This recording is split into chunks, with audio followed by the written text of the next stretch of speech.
শুধুমাত্র আটা দিয়ে এত সুন্দর একটা স্ন্যাক্স বানিয়ে নিতে পারবে, তাও আবার স্টোর করে রাখতে পারবে একদম 15 থেকে 20 দিন একদম আরামসে। বাচ্চারা তো খাবেই, বেশ মুচমুচে কুরকুরে হবে।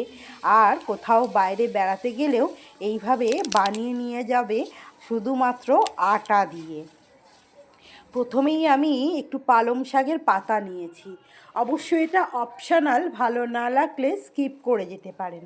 আমি এই পালং শাকের পাতাগুলোকে ভালো করে ধুয়ে নিয়ে কাঁচি দিয়ে আমি ছোট ছোট টুকরো টুকরো করে পালং শাকগুলো কেটে নিচ্ছি। যদি রেসিপি ভালো লাগে তাহলে একটা লাইক আর কমেন্ট করে আমার পাশে থাকার অনুরোধ রইল। যদি ইউটিউব থেকে দেখেন তাহলে সাবস্ক্রাইব করে নেবেন, যাতে সর্বপ্রথম আমি আপনার ভালোবাসা পেতে পারি। আর যদি ফেসবুক থেকে দেখেন তাহলে ফলো করে নেবেন, যাতে সর্বপ্রথম আমি আপনার কাছে পৌঁছাতে পারি। তো টুকরো টুকরো করে ছোট ছোট করে কেটে নিলাম পালং শাকটা। পালং শাকটাকে একটা মিক্সির জারের মধ্যে দিয়ে তার মধ্যে আমি দিয়ে দেব 1 মুঠোর মতো ধনে পাতা। এটাকে জল ছাড়াই বেশ ঘন করে থকথকে করে একটা ব্যাটার তৈরি করতে হবে। একদম জল ছাড়াই এই ব্যাটারটা আমরা তৈরি করে নেব। নিয়েছি 1 মুঠো ধনে পাতা। এরপর এটাকে ঢাকনা দিয়ে একটা পেস্ট আমরা তৈরি করে নিচ্ছি। আর এদিকে নিয়েছি আমি আটা, যে আটার আমরা রুটি পরোটা খাই ঠিক সেই আটাই আমরা নিয়েছি, গম ভাঙানি আটা। আর সেই আটার ওপরেই আমি দিচ্ছি সাদা জিরে, কালো জিরে, মৌরি, দিচ্ছি আমি সাদা তিল, আর 2 চামচের মতো দিচ্ছি আমি সুজি। সুজিটাও স্কিপ করা যায়, তবে সুজিটা দিলে বেশ কুরকুরে হয়, তাই আমি সুজিটা ব্যবহার করলাম। এরপর দিচ্ছি স্বাদ অনুসারে নুন আর চিনি। শুকনো উপকরণগুলোকে আটার সঙ্গে খুব ভালো করে মিশিয়ে নিয়ে মধ্যিখানে একটা হোল করে আমি দিয়ে দিচ্ছি যে পেস্ট তৈরি করে রেখেছিলাম পালং শাকের, সেই পেস্টটা। এখানে আটা মাখার জন্য এক্সট্রা করে আর কোনো জল ব্যবহার হবে না। ওই পেস্টের যা থাকবে সমস্তটা দিয়েই একটা শক্ত করে ডো আমরা তৈরি করে নিলাম। ঠিক যেরকম আমরা রুটি খাই তার থেকেও একটু শক্ত হবে এই ডোটা। এরপর আমি এ থেকে কেটে কেটে ছোট ছোট করে লেচি করে নিচ্ছি।